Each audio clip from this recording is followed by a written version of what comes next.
Hello, everybody. Welcome. Too loud? Okay, I'll stop yelling. Welcome to Act 2, the official launch of the Aspen Global Leadership Network. I think I know everybody in the room, but in case I don't, my name is Peter Reiling. I'm a trustee of the Aspen Institute, the executive vice president here, and I am executive director of the Henry Crown Fellowship Program and a proud fellow of the Henry Crown Fellowship Program. So welcome. In the beginning, there was the Henry Crown Fellowship Program.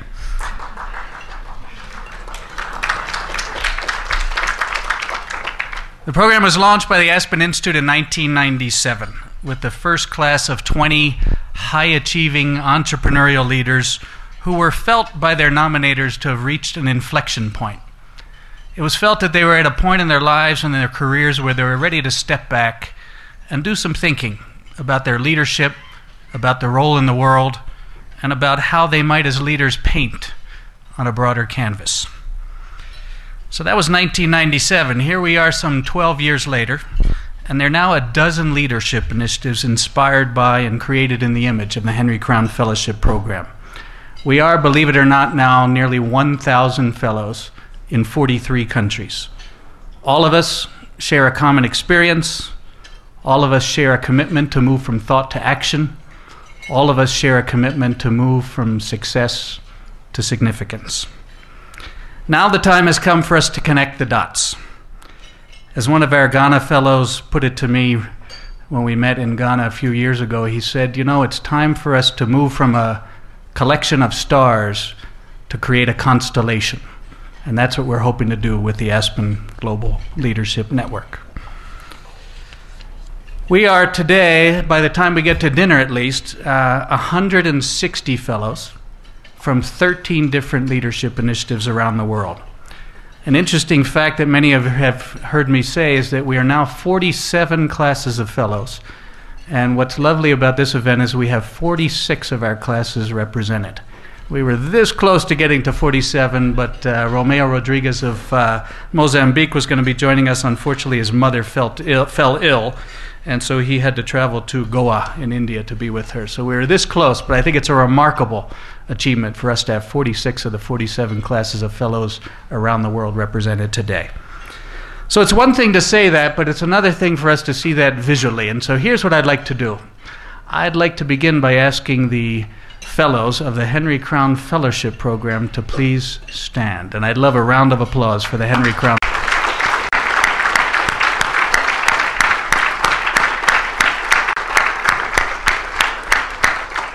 I would like to recognize the grandfather of the Henry Crown Fellowship Program, Francis Hoffman, sitting over here. Francis, welcome. We're delighted to have you here.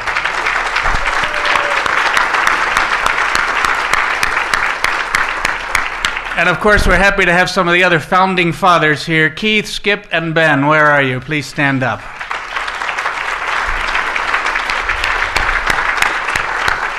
And that is, of course, Keith Berwick, Skip Battle, Ben Dunlap. We're delighted to have you here. Eric Motley, the Managing Director of the Henry Crown Fellowship Program. Where are you? Martha Lang, Jill Courtney, where are you? Might be out there. There we go. That's Martha. Great. Next, I'd like to ask the fellows from, and this is a trick question here, but this is the Africa Leadership Initiative. Listen carefully. Africa Leadership Initiative Ghana. Fellows from the Africa Leadership Initiative Ghana, please stand. I know we have some here. Ghana. Where's Yofi? And there we are. Oh, yeah. It's okay. We're cheating a little. How about the Africa Leadership Initiative East Africa?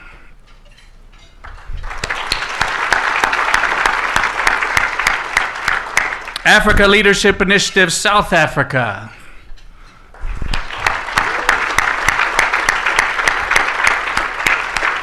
And by the way, for the Africa Leadership Initiative Ghana, I want to recognize Ken Oforiata. Ken, where are you? The chairman of the Africa Leadership Initiative Ghana. And for the Africa Leadership Initiative East Africa, Henry Crown Fellow Ali Mufaruki. Where are you, Ali? And for South Africa, Isaac Shongwe. Please stand. So now we started with the Africa Leadership Initiative Ghana, which then morphed into the Africa Leadership Initiative West Africa. So these are classes made up of Ghanaians and Nigerians. So I'd like to ask the fellows to please stand. Africa Leadership Initiative West Africa.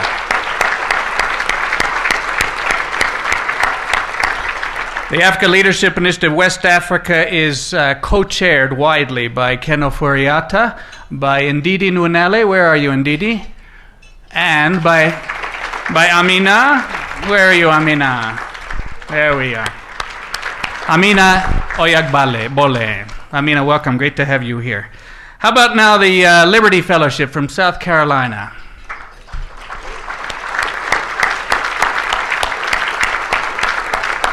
And I want to recognize Jenny Johnson, the Executive Director of the Liberty Fellowship. Jenny? And of course our very own Hayne Hipp, trustee of the Aspen Institute and the brains behind the formation of the Liberty Fellowship in South Carolina. Hayne, great to have you here. Central America Leadership Initiative. Where are our fellows from Central America?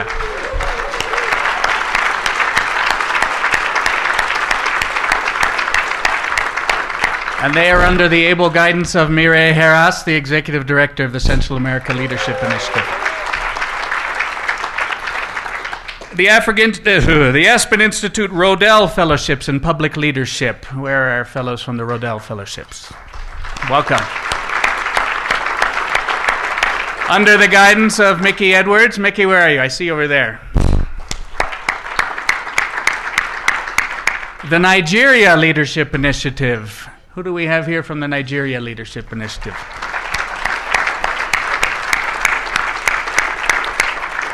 And I want to welcome Tumi Ojibola. Tumi, where are you? Newly named Executive Director. Welcome. The India Leadership Initiative. Fellows.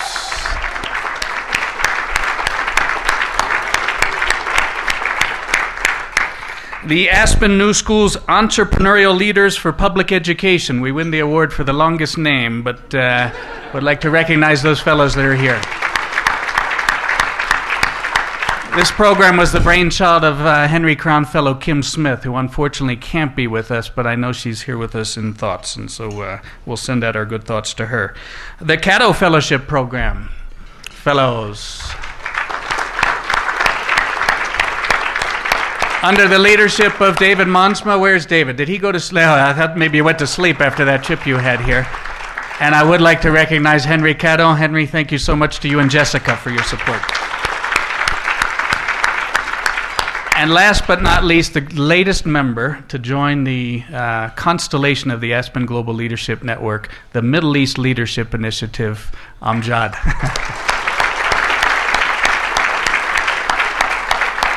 The Middle East Leadership Initiative is the brainchild of our very own Shadia Al-Mayouchi from Lebanon, a member of the 12th class of Henry Crown Fellows. Shadia? And actually a joint venture between Shadia and Shane Tejerati, who many of you know. And we just started up that fellowship program in February with 18 fellows, really a spectacular beginning on the Dead Sea in Jordan. So again, that is the Aspen Global Leadership Network. I think visually maybe it's a little easier to understand what it's about. Because of the weather, we have people coming in at different times than we'd initially hoped. And so Walter Isaacson, the Chief Executive Officer of the Aspen Institute, won't be here until later this evening. Bob Steele, the Chairman of the Board, will be here actually with us at dinner. Walter's going to get here after dinner, but then he'll be with us for the rest of the few days. We also have several trustees here from the Aspen Institute, and I might ask them to stand, please, and be recognized.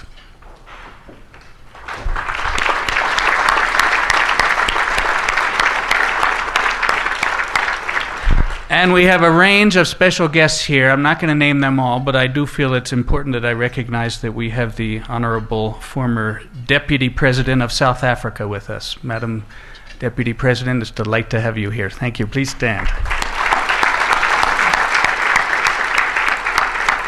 I should mention we have a few members of the press joining us. Steve Ham, are you here? I'm not sure he's here yet. He'll be joining us from Business Week. And, of course, we have Terry Whitcraft, who's also here from ABC. Terry, great to see you here. So welcome to you all. I know everybody is coming from a long, did I say long distance? Ali Mufaruki was bragging that it took him 60 hours to get here, so we can all feel pretty humbled. And I know that coming to Aspen is a difficult thing. Getting here is never easy, and the weather was not as cooperative as we would have hoped. But I think you all agree, once you get here, it's a pretty special place to be. So welcome, and we're delighted to have you here. So what are we going to be doing for the next 2.5 days? Well, if this group lives up to its usual escapades, I'm sure we're not going to be sleeping very much. That's one thing I can assure you. And hopefully we're going to have lots of fun. But of course, this is meant to be a purposeful convening. About a year ago, we pulled together a group of advisors from around the Global Leadership Network to help us do some thinking about what should this event actually look like? What should we do with our precious time together? And in fact, all of you received a survey where we asked you questions about what would make this event most meaningful, what would attract you to come to Aspen. And so we've tried to design something that does a couple things.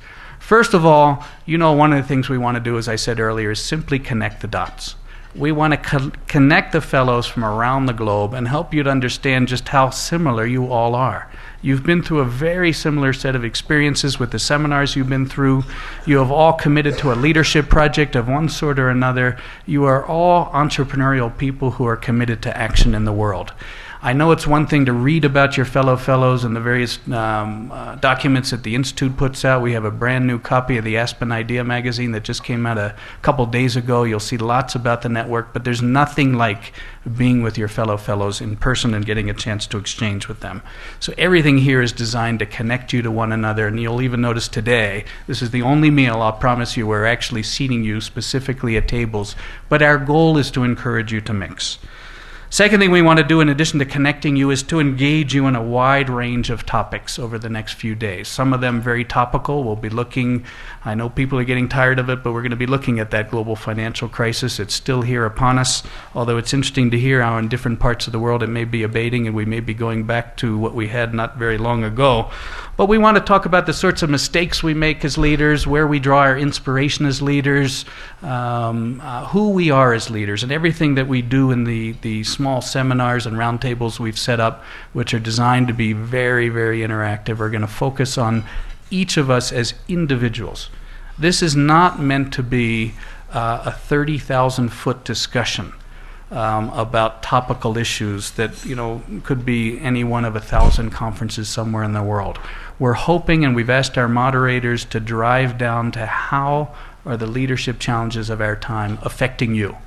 And not only how they're affecting you, how are you responding, and how has the fellowship, in fact, prepared you to respond?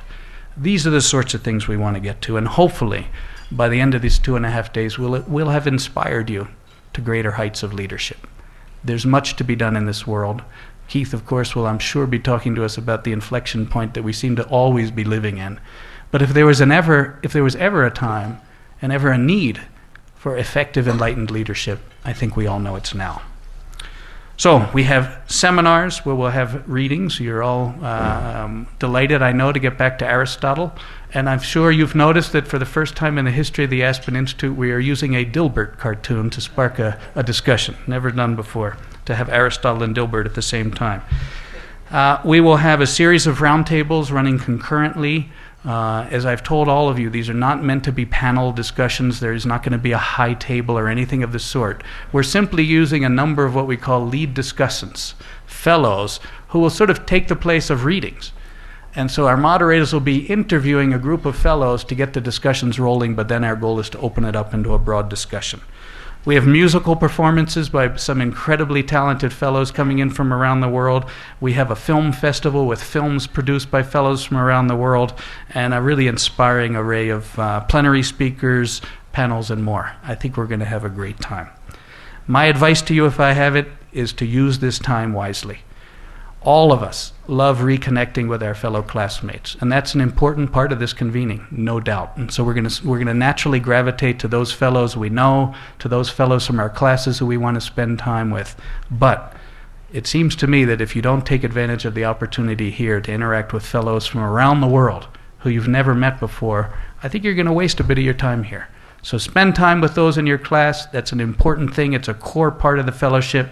But please, reach out and get to know people you haven't known before. It's going to happen in the seminars, it's going to happen in the round tables, but we all know it's over the drinks and over the meals where the best discussions happen, and we hope they are good ones. You all know that an event like Act Two doesn't just happen. It takes a lot of work and the support of many, many people. You've all seen the program guide we've put together. We've done our best to acknowledge everybody who's been so instrumental in making this happen. We know that we have this great planning committee of fellows from around the world to help us think through how we would structure the days. The staff of the Aspen Institute, as always, has been so great about helping us to pull together these sorts of tight events that we're very, very proud of. The core team focused on the Aspen Global Leadership Network. I hope you all know Abigail Golden Vasquez. Abigail, where are you?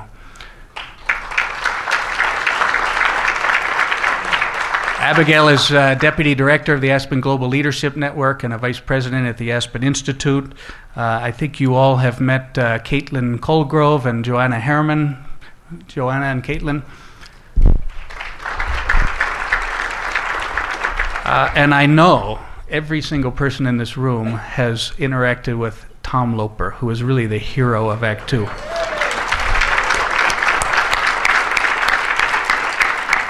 Everybody keeps coming up to me and saying, are you stressed? Is this a stressful event? Fact is, I've never been more relaxed in my life because there's an amazing team behind this event, and I want to recognize also Deborah Murphy and the team at the Aspen Institute campus out here at the Aspen Meadows, also a terrific group of people that are helping us, and thank you very much for that. I want to thank our moderators, our lead discussants, everybody who's participating. I think you'll see one of the fun things about Act Two is that we have a lot of people participating. This is not just a handful of 4 or 5 people engaged. We've tried to engage as many of you as possible. We didn't get to all 160, but most people, where we've been able to find a role for them. I think that's going to be fun. We have some sponsors. If you've registered, you've gotten your gift bag, and you've seen that we have everything from coffee and tea to sunblock to even rum from our friend Andres. And so I want to thank our sponsor for that. But all of you know that this is an event that requires, among other things, financial backing for it to happen. I'm aware, almost to a person, everybody here has had to pay amount of money to attend. There's airfare, there's hotels, there's all sorts of costs associated with the registration. But even so, this is an event that would not have been possible without the financial backing of a number of generous people, and I'd like to recognize a few of them. Dina Kay, if you would stand. Dina is the president of the Danny Kay and Sylvia Fine Kay Foundation. Dina, I want to thank you for your support to the Dina's scholars who are here with us today. Thank you very, very much. Ann McNulty. Ann, is Ann here yet? I'm not sure she's arrived. She'll be with us for dinner tonight, but I want to thank her also for the scholarship support she was able to provide. And of course, we'll be talking tomorrow about the finalists for the John P. McNulty Prize, a prize of $100,000, as you know, for the best projects coming out of the Aspen Global Leadership Network. One of our trustees is not here, Peter Kundal. He's in our thoughts. He's in London, but he's also been a tremendous backer here. Hayne, I want to thank you for making it possible for us to bring in the many of the Liberty Fellows from South Carolina, and of course Bill Buttinger. I want to thank you for making it possible for us to have the Rodell Fellows join us as well. Thank you. There's one more person, though, that I want to especially thank. She and her husband, Tom, have not only been extremely generous in their support of Act Two, but extremely generous in their support of the Aspen Global Leadership Network at large. I'm not just talking about financial support. Margot Pritzker has traveled the world to be with fellows. Many of you know her because you've seen her right in your own backyard in seminars that we've had around the world. Most recently, Margot traveled to America to be at a convening of the first 4 classes of Central American Fellows. She has stepped up to chair the committee of the board of the Aspen Institute, the board of trustees that is overseeing all things related to the Global Leadership Network. She has stepped up to chair a campaign to develop the resources to make sure that not only can we continue this Global Leadership Network, but we can continue to grow it. She is a friend, and frankly, as you'll get to know her, she is simply a delight to be with. Margot Pritzker, come on up here.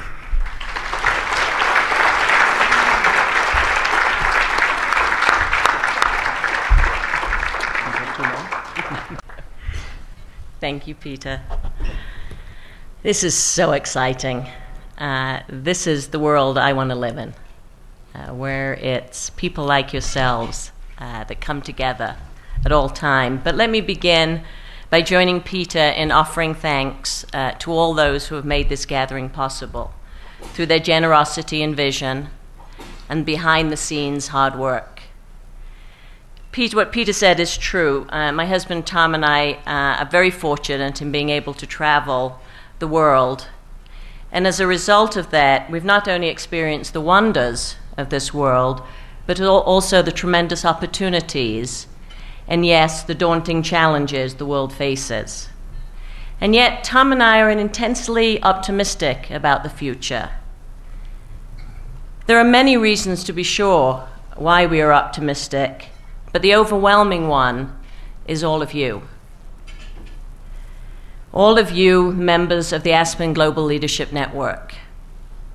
Over the past 5 years, I've met, visited, and learned with fellows from around the globe, from South Africa to Qatar, Nicaragua to New Delhi, San Francisco to my own hometown of Chicago. What has struck me about each of you is your thoughtfulness about your leadership and the values and urgency you bring to it. But there's more. Every day, sometimes more than once a day, I receive emails from Peter. Sometimes they contain a thought of his own, but usually they contain a string of notes bouncing amongst you, the fellows. In 2007, the notes were from Kenya, Tanzania, and Uganda. The African Leadership Fellows in East Africa were discussing the outbreak of ethnic violence in Kenya and calling upon one another to act, to do something about it. In 2008, the notes were from South African fellows bemoaning the xenophobic attacks on the Zimbabwean immigrants to their country. They were calling on one another to act, to do something about it. The notes last year were also from the Indian fellows, horrified by the killings in Mumbai, also calling upon one another to act and to do something about it. Earlier this year, in January, the notes were from some Henry Crown Fellows and Aspen New Schools Fellows, celebrating the appointments of Ani Duncan as Secretary of Education and of Sonal Shah to the White House Office of Social Innovation. All were calling upon one another to act and do something. Just this week, the notes were from the new Middle East Fellows tracking the Lebanese elections, calling upon one another to get involved, to act and do something about it. Can you sense the common thread? I'm sure you can. It's concern, it's engagement, it's urgency, it's fellowship, and the way that we see it, it's hope. One of the reasons Tom and I were so willing to support and attend this convening is that, having seen ourselves what you are doing, how you are acting in the world, we're eager for you to see it too.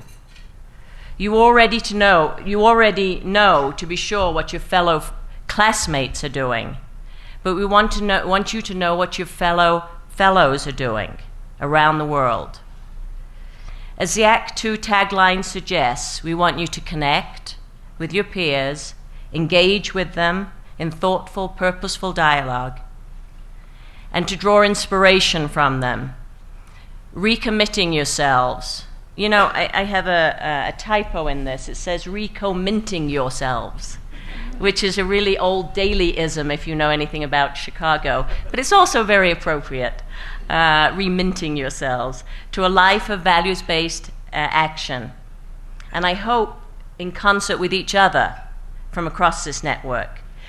I could go on with stories about all of you. I have almost a book full of them. But in fact, we've learned long ago that as fellows, you learn mostly from your from your peers. Maybe from your fears too. Accomplished leaders who have proven their success and are now on a lifelong journey towards significance. And so I'm going to end here, this opening of Act 2, with your own words, captured on film over the past year. And from there, as Keith Berwick would say, onward and upward. Thank you.